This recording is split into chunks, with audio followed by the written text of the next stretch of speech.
Tasmai Shri Gurave Namaha. Today I'm going to read Srila Prabhupada's Lilamrita, chapter 11. In March of 1964, Krishna Pandit Bhaktivedanta Swami sponsored at the Radha Krishna temple in Chippivada, arranged for him to reside for a few months at the Sri Radha Vallabhaji temple in the nearby Rosanpura Naisarak neighborhood. There he could continue his writing and publishing, but he would also be giving a series of lectures. Krishna Pandit provided Bhaktivedanta Swami about 1500 rupees for his maintenance. On Bhaktivedanta Swami's arrival at Sri Radha Vallabhaji temple, the manager distributed notices inviting people to take full advantage of the presence of a Vaishnava sadhu. As President Acharya Bhaktivedanta Swami held morning and evening discourses at the temple without reducing his activities of writing and printing. In June, Bhaktivedanta Swami got the opportunity to meet Prime Minister Lal Bahadur Shastri. The meeting had been arranged by Doladram Khanna, a wealthy jeweler who was a trustee of the Chippiwara temple and had often met with Bhaktivedanta Swami there. An old friend of Prime Minister Shastri's since his youth, when they had attended the same yoga club, Mr. Khanna arranged the meeting as a favor to Bhaktivedanta Swami. Let the Prime Minister meet a genuine sadhu, Mr. Khanna thought. It was a formal occasion in the gardens of the Parliament building, and the Prime Minister was meeting a number of guests. Prime Minister Shastri, dressed in white kurta and dhoti and a Nehru hat, and surrounded by aides, received the elderly sadhu. Bhaktivedanta Swami, looking scholarly in his spectacles, stepped forward and introduced himself and his book Srimad Bhagavatam. As he handed the Prime Minister a copy of Volume 1, a photographer snapped a photo of the author and the Prime Minister smiling over the book. The next day, Bhaktivedanta Swami wrote to Prime Minister Shastri. He soon received a reply personally signed by the Prime Minister. Dear Swamiji, many thanks for your letter. I am indeed grateful to you for presenting a copy of Srimad Bhagavatam to me. I do realize that you are doing valuable work. It would be a good idea if the libraries in the government institutions purchase copies of this book. Bhaktivedanta Swami wrote back to the Prime Minister requesting him to buy books for Indian institutions. Mr. R.K. Sharma of the Ministry of Education subsequently wrote back, confirming that they would take 50 copies of Volume 2, just as they had taken Volume 1.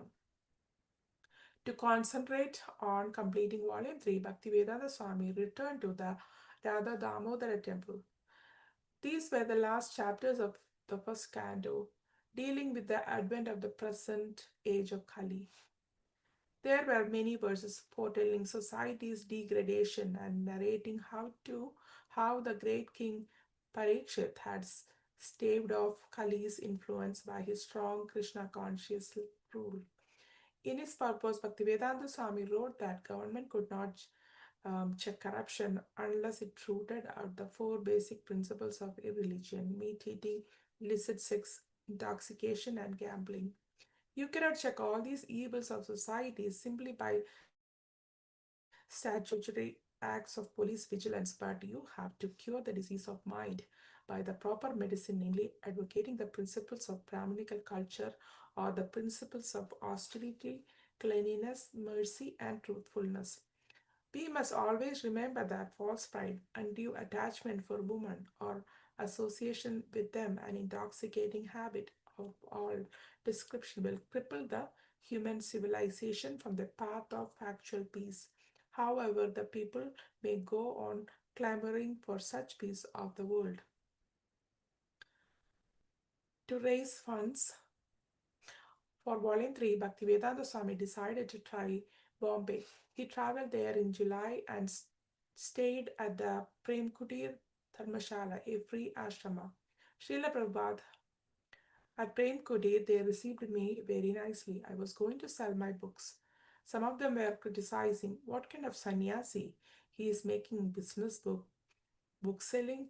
Not the authority said this, but some of them I was writing my book then also. Then I became a guest for 15 days with a member of the Dalmia family. One of the brothers told me that he wanted to construct a little cottage at his house. You can live here. I will give you a nice cottage. I thought, no, it is not good to be fully dependent and patronized by a BCI or materialist. But I stayed for 15 days and he gave me exclusive use of a typewriter for writing my books. Bhaktivedanta Swami made his rounds of the institutions and booksellers in Bombay, but now had an advertisement showing himself with Prime Minister Shastri, and he also had the Prime Minister's letter and the Ministry of Education's purchase order for 50 volumes. Still, he was getting only small orders. Then he decided to visit Sumati Morarji, head of the Scindia Steamship Company. He had heard from his godbrothers in Bombay that she was known for helping sadhus and had donated to the Bombay Gaudiya Mat.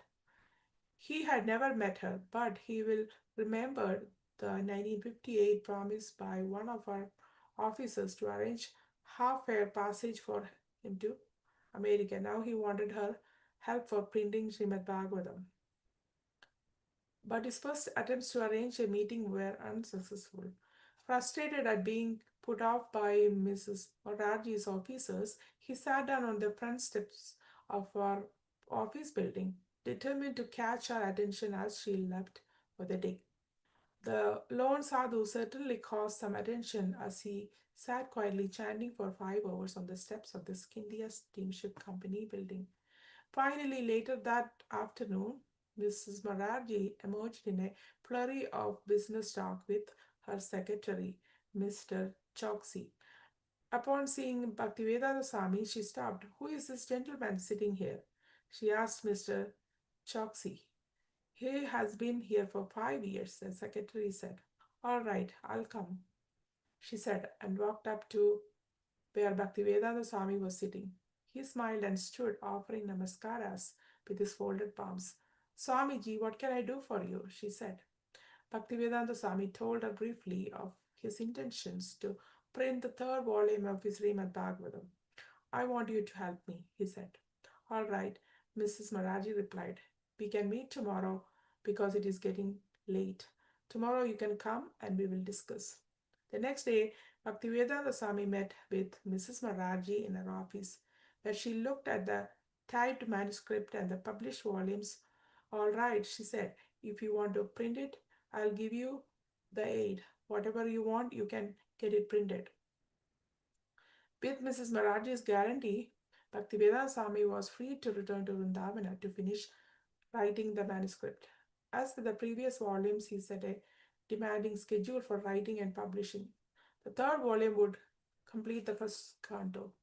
Then, with the supply of impressive literature, he would be ready to go to the West. Even with volumes 1 and 2, he was getting a better reception in India. Already, he had seen the Vice President and Prime Minister. He had successfully approached a big business magnate of Bombay, and within a few minutes of presenting the book, he had received a large donation. The books were powerful preaching.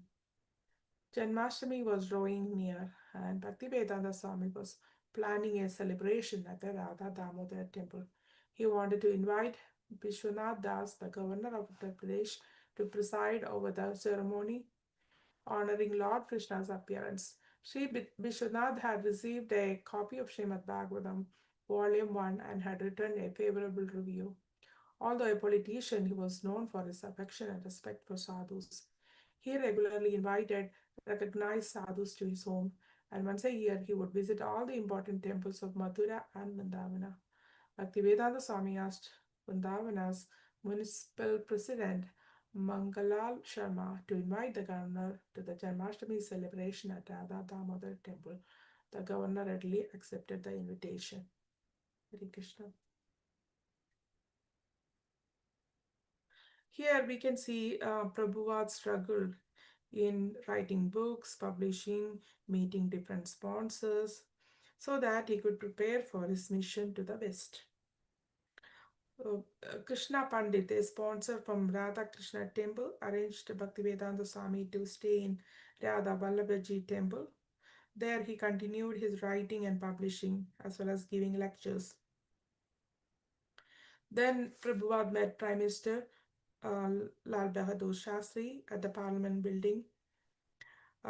It was arranged by one of the trustee of the Shipivada temple.